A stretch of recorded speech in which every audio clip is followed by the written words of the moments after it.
అతను పేదవాడంట, మనందరం పెత్తందారులంట. కూర్చోబెట్టి ఎవడు అమ్ముతున్నాడు మద్యం, ఎవడు ముఖ్యమంత్రి రాష్ట్రానికి? జగనా మనవా ముఖ్యమంత్రి? ఎవడు పెత్తందారి? జగనా మనవా?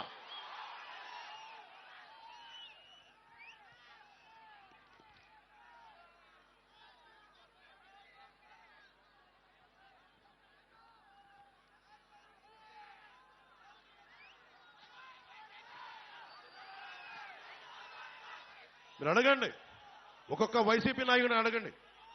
కొత్తపల్లి భూములు ఇచ్చేశారు రైతాంగం. ఇచ్చిన భూములకి పరిశ్రమలు వచ్చినాయా? ఉపాధి అవకాశాలు వచ్చినాయా? పోనీ పరిశ్రమలు పెట్టని భూముల్ని తిరిగి రైతాంగానికి ఇచ్చారా? ఇది కూడా మీరు అడగండి. ఒక్కొక్క వైసీపీ నాయకుడు వస్తే మీరు అడగాల్సింది ఇదే. ఎవరిని దోచేసిన సొమ్మది? ఎవరు మాట్లాడాలి దానికి? మీరు ఖచ్చితంగా ఊళ్ళోకి వస్తే నిలదీయండి. అలాగే బీచ్ రోడ్ ఉంది, ఉప్పాడ బీచ్ రోడ్. అది కోతకు గురవుతా ఉంటే ఎందుకు ఒక్క వైసీపీ నాయకుడు దాని మీద సరైన ప్రణాళికలతో ఎందుకు ముందుకెళ్లలేదు? తీర ప్రాంతానికి కోత గురవుతున్నప్పుడల్లా ఎందుకు మాట్లాడలేదు? ఫిషింగ్ హార్బర్లు, ఫిషింగ్ జట్టీలు మత్స్యకార సోదరులకు ఎందుకు నిర్మించలేదు? ఇది కూడా ఆలోచించాలి.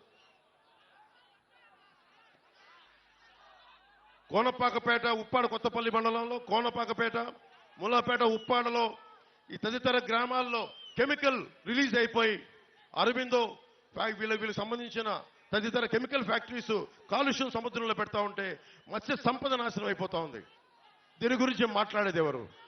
దీని గురించి నిలదీసేది ఎవరు? ఈ రోజున వైసీపీ నాయకులు వచ్చి ఓట్లు అడుగుతా ఉన్నారు. మీరు అడగాల్సింది అది. నేను మీకు ఒకటే మాటిస్తున్నా, మత్స్యకార సోదరులందరికీ, ఏ బీచ్కి రోడ్డుకు ముంపు గురైందో, కోతకు గురైందో వాటికి ఆల్టర్నేటివ్ విధానాలు కనుక్కుంటాం. నేను ఒక్క సంవత్సరానికి ఒక ఎన్నికలకి రావట్లేదు. నేను పిఠాపురం ఇది నేను గుండెల్లో పెట్టుకోవడానికి వచ్చాను. ఈ నియోజకవర్గాన్ని పారిపోవట్లేదు. ఎందుకంటే ఇప్పుడు దాకా నేను రాష్ట్రం చూశాను కానీ ఒక ఊరును చూడలేదు నేను ఇప్పుడు దాకా. ఆ నియోజకవర్గం శ్రీపాద శ్రీవల్లభుడు వెలిసింది, బషీర్ పాప దర్గా ఉన్నది ఆ నేల, ఆంధ్ర బాప్టిస్ట్ చర్చ్ ఉన్న నేల, కుక్కుటేశ్వరుడు వెలిసిన నేల, రామాలయం ఉన్న నేల, రామేశ్వరుడు ఉన్న నేల, ఈ దేవాలయాలు ఉన్న నేల. ఈ నేలకి నేను రుణపడి ఉంటాను. మీకోసం ప్రత్యేకంగా నేను ఇక్కడే మన వాళ్ళని అడిగాను, ఇక్కడ ఇల్లు తీసుకుంటాను.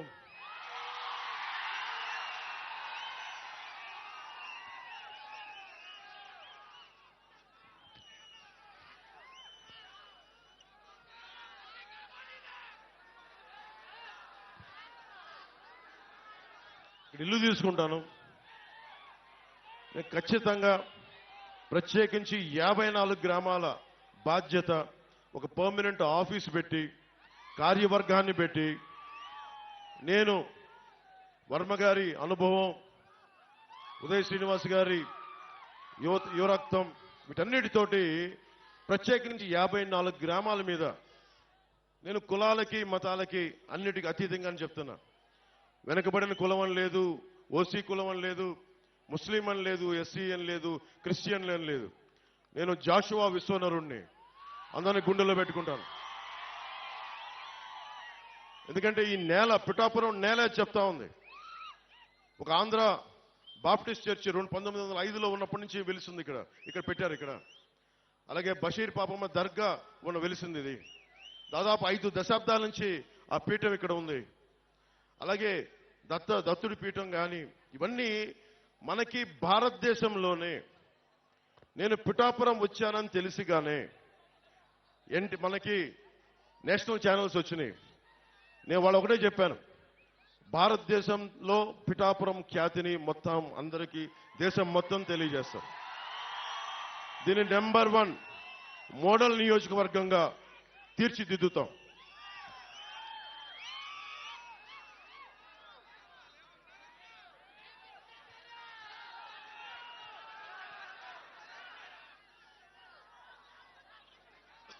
ఇక్కడ ఇంతమంది యువతున్నారు.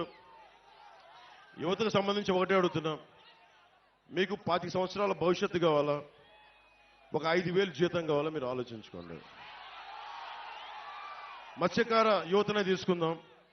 మీకు జట్టీలు కావాలా, లేదంటే 5,000 డబ్బులు నెలకు 2 నెలలకు పడేస్తే సరిపోతుంది. మీరు ఆలోచించండి.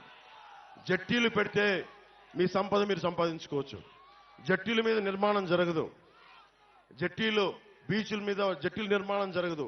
ఎందుకంటే మీరు ఎప్పుడు దేహి అంటా ఉండాలి ప్రభుత్వాన్ని. నేను చెప్తున్నా, మీరు ఎవరిని దేహి అనే పరిస్థితుల్లో నేను పెట్టను. మీరు 10 మందికి ఇచ్చే స్థానంలోనే పెడతాను నేను మిమ్మల్ని.